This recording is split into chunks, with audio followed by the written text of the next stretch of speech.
sou a Juliana Volkmer e vou falar um pouco sobre história do teatro. O vídeo de hoje é sobre a construção e inauguração de um espaço muito especial para Porto Alegre, o Teatro São Pedro. Então, vamos voltar um pouquinho ao passado?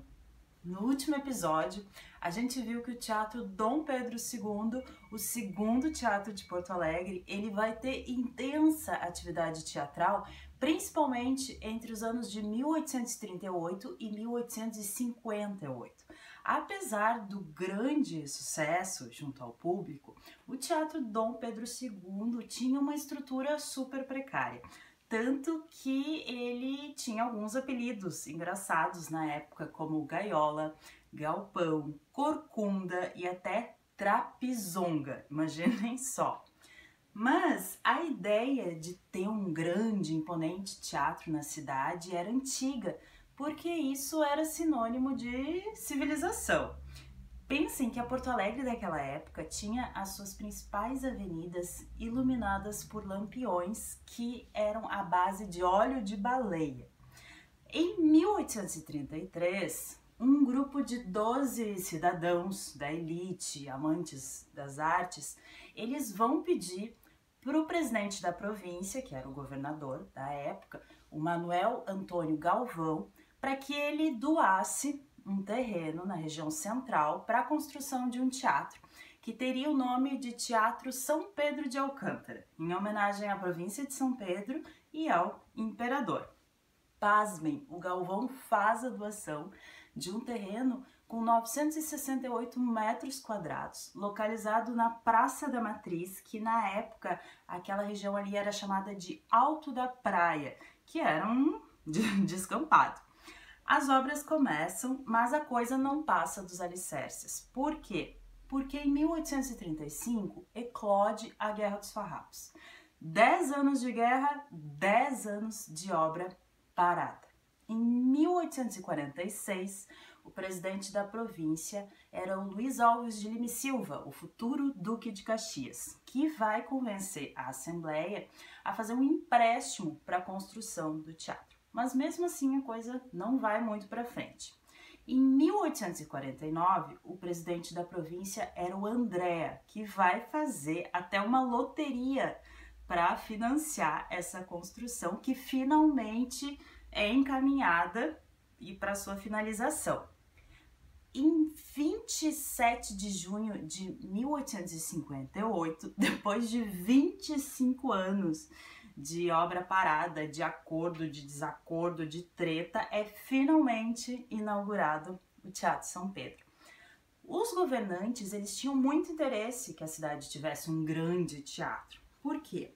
Porque isso daria um ar cosmopolita a Porto Alegre e também porque as peças teatrais, elas eram uma forma de consolidar a moral burguesa daquela época.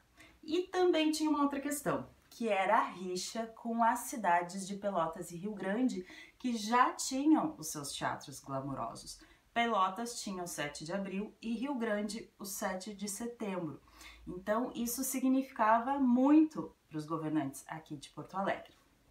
A inauguração do teatro, então, vai se dar com toda pompa e circunstância. A arquitetura do São Pedro, ela tem um estilo neoclássico, ou seja, ela tem características greco-romanas, colunas, arcos, frontões, todas essas coisas. A parte interna dela, ela revela bem a estratificação social da época. E até hoje, né, gente, se a gente for pensar nos valores dos ingressos. Os camarotes são reservados aos ricos, poderosos, políticos influentes. A plateia para os estudantes, profissionais autônomos, liberais e as galerias para os menos abastados.